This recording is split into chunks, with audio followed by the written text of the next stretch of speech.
Morning students, मैं चंद्रकांता आज आपको कक्षा 10 के लिए हिंदी व्याकरण का एक टॉपिक है जिसका नाम है पदबंध। तो पदबंध किसे कहते हैं, यानी पदबंध की परिभाषा, इसके कितने भेद हैं, वो मैं आज आपको समझा रही हूँ।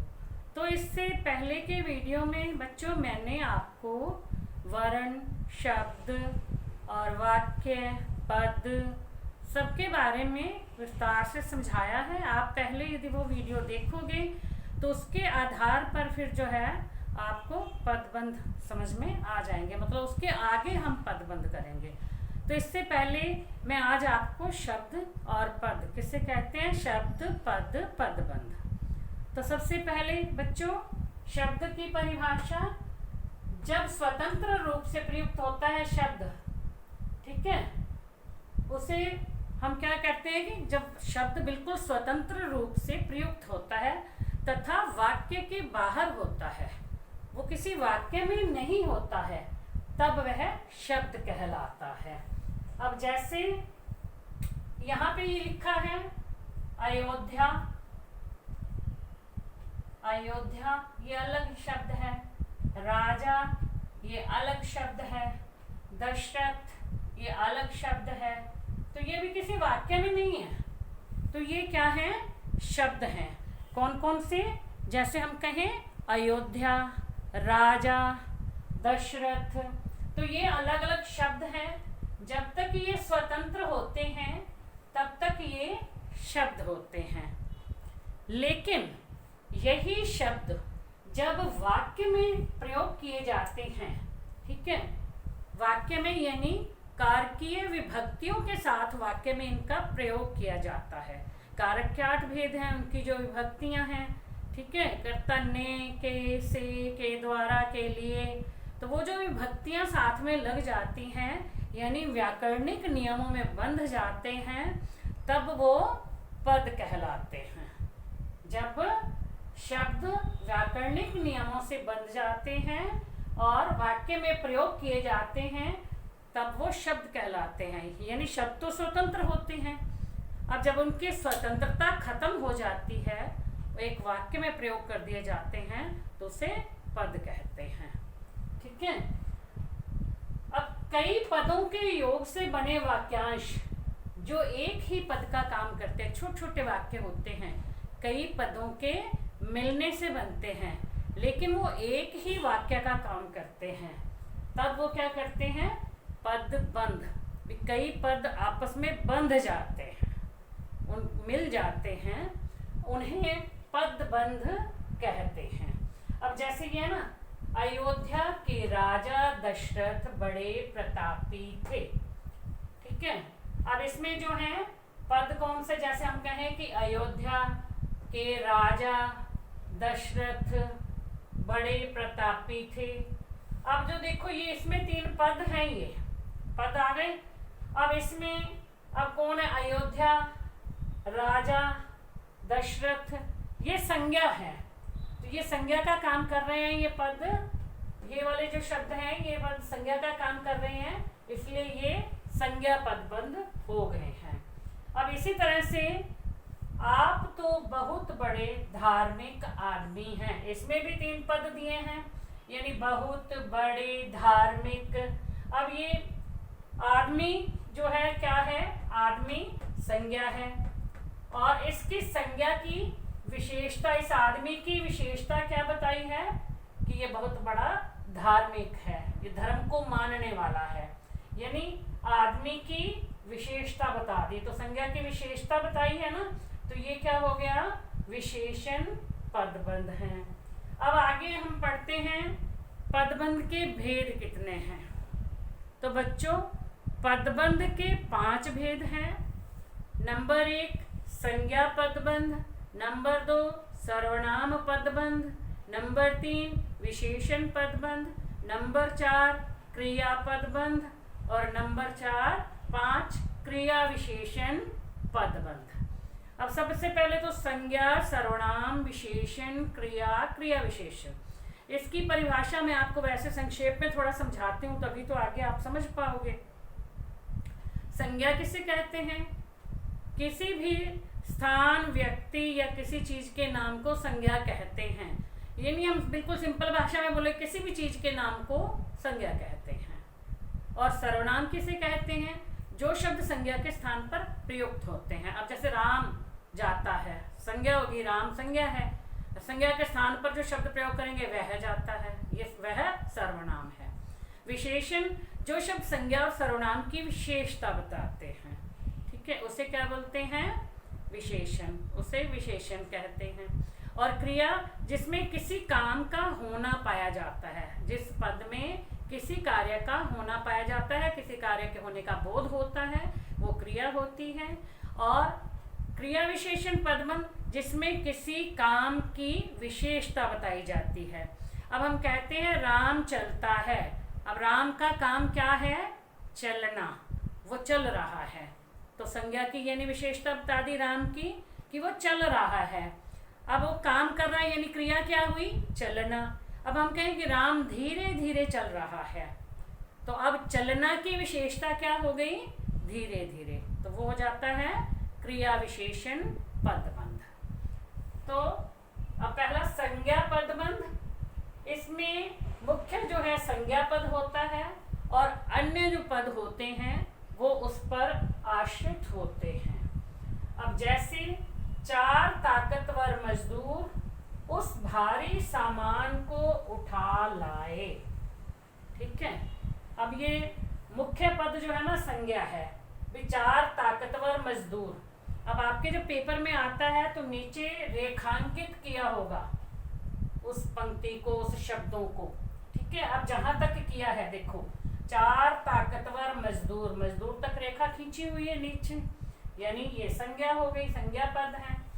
उस भारी सामान को उठा लाए, ये उस पर आश्रित हो गया वाक्य। किस पे आश्रित है ये? यानी 4 ताकतवर मजदूरों पर। तो ये कौन सा हो गया? संज्ञा पदबंध, ठीक है। अब इसके बाद है अयोध्या के राजा दशरथ के 4 पुत्र थे। अब अयोध्या के राजा दशरथ, यहाँ तक रेखा खींची हुई है, ठीक है। इन पदों पे नीचे रेखा खींची हुई है दशरथ तक, मतलब ये है संज्ञा पद। और इसके 4 पुत्र थे, दशरथ के 4 पुत्र थे, और ये जो पद है 4 पुत्र थे, ये किस पर आश्रित है? अयोध्या के राजा दशरथ पर। तो ये संज्ञा पदबंध हो गया, ठीक है। इसी तरह से संज्ञा पदबंध के और उदाहरण, आसमान में उड़ता गुब्बारा फट गया। अब आसमान में उड़ता गुब्बारा तक जो है रेखा खींची हुई है, तो ये हो गई संज्ञा। और फट गया उस पे आश्रित पद है, संज्ञा पद पे आश्रित है, तो वो हो जाता है संज्ञा पदबंध। अब दूसरा है सर्वनाम पदबंध। जब कई पद मिलकर सर्वनाम इकाई के रूप में काम करते हैं, यानी मुख्य पद जो सर्वनाम होता है बाकी उस पर आश्रित होते हैं। जैसे अब देखो वहां तक रेखा खींची होगी, ठीक है। तकदीर की मारी मैं, अब मैं आ गई ना, अब नहीं तो नाम आ जाता। तकदीर की मारी रेखा, तकदीर की मारी रमा, तकदीर की मारी सीमा। यदि यहाँ पे कोई भी नाम आ जाता तब वो संज्ञा पदबंध हो जाता। अब ये संज्ञा के स्थान पर मैं शब्द का प्रयोग किया गया है। तो तकदीर की मारी मैं, कल कहाँ आप पहुंची। अब ये कौन सा हुआ? सर्वनाम पदबंध, यानी ये तकदीर की मारी मैं, तो मैं तक ये रेखा खींची हुई है, ये सर्वनाम पदबंध है। बढ़ चढ़ कर बोलने वाले तुम, ये तुम तक रेखा खींची हुई है। अब चुप क्यों हो, ये इस पर आश्रित है। अब बढ़ चढ़ कर बोलने वाले तुम, अब तुम यानी संज्ञा के स्थान पर प्रयोग में किया गया है शब्द, तो संज्ञा के स्थान पर प्रयोग आया है, तुम तक रेखा खींची हुई है, तो ये है सर्वनाम पदबंध। तो बच्चों संज्ञा पदबंध, सर्वनाम पदबंध। अब तीसरा है विशेषण पदबंध। इसमें मुख्य पद जो है विशेषण होता है और दूसरे पद जो यानी अन्य जो पद होते हैं वो उस पर आश्रित होते हैं। अब विशेषण पदबंध यानी जो शब्द संज्ञा और सर्वनाम की विशेषता बताते हैं। अब वो सर्वनाम की विशेषता बता सकते हैं, यानी संज्ञा और सर्वनाम चाहे वो नाम के साथ विशेषता बताएं या यह वह मैं वह उसके इसके साथ विशेषता बताएं। अब जैसे घोड़ा सुंदर और आज्ञाकारी है। अब देखो घोड़ा क्या है, संज्ञा शब्द है। अब संज्ञा की विशेषता क्या बताई गई है, यानी घोड़े की विशेषता क्या बताई गई है, वह सुंदर और आज्ञाकारी है। ठीक है। अब विशेषण यानी जो उसकी विशेषता बताई जाती है, और विशेषता किसकी बताई गई है, घोड़े की। तो घोड़ा संज्ञा पद है, सुंदर और आज्ञाकारी विशेषण है, यानी तो विशेषण पदबंध। पीपल की घनी छांव में हमें बहुत सुख मिला। अब देखो इसमें है यानी हमें बहुत सुख मिला। कहाँ पे सुख मिला हमें, पीपल की घनी छांव में। तो अब ये जो पीपल है ये संज्ञा हो गया और इसकी छांव में हमें सुख मिला। तो ये पंक्ति यहाँ तक है, पीपल की घनी छांव यहाँ पे, और इसमें हमें उस छाया में बैठ के बहुत सुख मिला। तो ये इसमें अब क्या है, विशेषता क्या हुई, पीपल की क्या विशेषता है, पीपल तो संज्ञा हो गया और उसकी विशेषता क्या हुई, क्योंकि वो घनी छायादार है। ठीक है, घनी छाया देने वाला है। अब पीपल की विशेषता छाया देने वाला, अब उसमें बैठ के हमें बहुत सुख मिला था, ये उस पर आश्रित हो गया।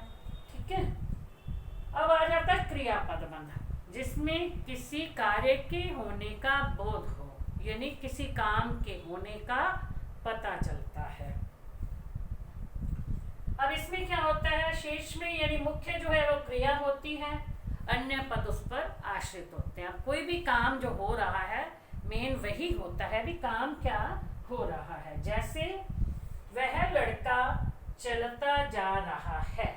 अब इसको देखो, इसमें सहायक क्रिया जो है वो आएगी, क्योंकि किसी की जो काम कर रहा है वो किसी सहायता से ही कर रहा है, उस पर सहायक होती है वो क्रिया।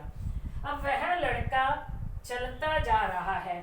अब इसमें क्रिया क्या हुई, चलना, संज्ञा है लड़का, यानी लड़का जो काम कर रहा है वो है उसका काम है चलना। अब उसमें सहायक क्रिया कौन सी हुई, जा रहा है, यानी फिर वो पूरा पदबंध बन गया। वह लड़का चलता जा रहा है, ये है क्रिया पदबंध। तो ठीक है, समझ में आ गया। अब इसमें लड़का, वह लड़का यानी संज्ञा, चलना उसका काम, जा रहा है सहायक क्रिया। तो ये पूरा पदबंध हो गया। वह लड़का चलता जा रहा है, क्रिया पदबंध। फूलों पर भंवरे मंडरा रहे हैं। फूलों पर भंवरे मंडरा रहे हैं। अब भंवरों का काम क्या है, यानी मंडराना। भंवरे क्या कर रहे हैं, मंडरा रहे हैं। कहाँ मंडरा, भंवरे हैं कहाँ पर, फूलों पर। तो ठीक है, अब ये जो है भंवरों का काम है मंडराना, रहे हैं ये सहायक क्रिया हो गई, तो इसलिए ये बना क्रिया पदबंध, यानी फूलों पर भंवरे मंडरा रहे हैं। अब इसका आखिरी बचा है क्रिया विशेषण, क्रिया विशेषण पदबंध। ठीक है, इसमें क्या है, जो कार्य हो रहा है, क्रिया में कार्य का होना पाया जाता है, और इसमें यदि उस कार्य की जो विशेषता बताई जाती है वो होती है क्रिया विशेषण पदबंध। ठीक है, अब हमने यही लिया कि वह लड़का चलता जा रहा है। अब लड़के का काम क्या है, चलना। अब उसके चलने की कोई विशेषता नहीं बताई गई है। हम कहें वह लड़का बड़ी तेजी से चलता जा रहा है, तब चलना की विशेषता क्या हुई, तेजी से, तो क्या हो गया वो क्रिया विशेषण पदबंध। या मैं कहूं कि वह लड़का धीरे धीरे चलता जा रहा है, तो उसकी विशेषता क्या हुई, चलना की विशेषता क्या हो गई, धीरे धीरे, तो इसलिए इसका क्या हो गया, ये क्रिया विशेषण पदबंध। अब इसका हम लेते पंक्ति, घोड़ा दौड़ रहा है। अब घोड़ा संज्ञा होगी, दौड़ना उसका काम हो गया, तो घोड़ा दौड़ रहा है यानी क्रिया पदबंध हो गया। अब कहें घोड़ा बड़ी तेजी से दौड़ रहा है, तो वो क्या हो गया, दौड़ना की विशेषता क्या हो गई, तेजी से यानी तेज चलना, तो ये कौन सा हो जाता है फिर, क्रिया विशेषण पदबंध। अब क्रिया विशेषण पदबंध के अन्य उदाहरण, उसने सांप को मारा। अब देखो संज्ञा के स्थान पर शब्द हो गया प्रयुक्त उसने, सांप को मारा, उसने काम क्या किया, सांप को मारा। अब क्रिया क्या हो गई, मारना, ठीक है, उसने क्या काम किया था, सांप को मारा। अब इस क्रिया की यदि विशेषता बताएं तो उसने सांप को पीट पीट कर मारा। अब पीट पीट जो है वो उसकी क्रिया की विशेषता हो गई है। अब है, कुछ लोग सोते सोते चलते हैं। अब हम कहें कुछ लोग चलते हैं, तो ठीक है, अब चलना क्रिया हो गई, लोगों का काम क्या है, चलना। अब जो है यदि हम चलने की विशेषता बता रहे हैं तो वो सोते सोते चलते हैं, सोने में चलने की आदत होती है ना, तो ये कुछ लोग सोते सोते चलते हैं, ये हो गया क्रिया विशेषण। तो बच्चों आपको एग्जाम में पदबंध इसी तरह से आते हैं। कई बार तो ये पंक्ति दे दी जाती है, जैसे 4 ताकतवर मजदूर उस भारी सामान को उठा लाए। अब मजदूर तक जो है नीचे अंडरलाइन की हुई है, यानी ये रेखांकित पद है, तो आपको मजदूर लेना, मजदूर का मतलब कि ये संज्ञा पदबंध हो गया। अब जैसे तकदीर की मारी में मैं तक रेखा खींची हुई है, तो कहाँ आप पहुंची आगे उस पर आश्रित है ये, तो तकदीर की मारी मैं तक यदि रेखा खींची हुई है तो मैं शब्द ये संज्ञा के स्थान पर प्रयुक्त हुआ है, तो ये आपको क्या लिखना होगा, सर्वनाम पदबंध हो गया। अब घोड़ा सुंदर और आज्ञाकारी है, सुंदर और आज्ञाकारी के नीचे रेखा खींची हुई है। अब घोड़ा संज्ञा पद है, तो घोड़ा की विशेषता क्या बताई गई है, सुंदर और आज्ञाकारी, तो आप क्या बताओगे, विशेषण पदबंध है। अब क्रिया पदबंध, जैसे वह लड़का चलता जा रहा है, चलता जा रहा है पे रेखा खींची हुई है, तो आपको क्या लिखना होगा, यानी लड़का जो संज्ञा में आ रहा है वो क्या काम कर रहा है, चल रहा है, चलता जा रहा है, तो ये आपका क्रिया पदबंध हो गया। अब क्रिया विशेषण पदबंध में वही मैं कह रही थी कि वह लड़का धीरे धीरे चलता जा रहा है। इसका मतलब ये क्या हुआ, चलना तो उसका काम हो गया और धीरे धीरे यानी उस काम की विशेषता हो गई, तो आपको क्या बताना होगा, क्रिया विशेषण पदबंध। तो बच्चों आपको ये अच्छी तरह से समझ में आ गया होगा। आप इस काम को यदि आप अपनी नोटबुक में नोट कर लोगे तो फिर उसको दोबारा 1 बार 2 बार 3 बार यदि पढ़ लेते हो तो बहुत अच्छी तरह से आपको समझ में आ जाएगा। Thank you.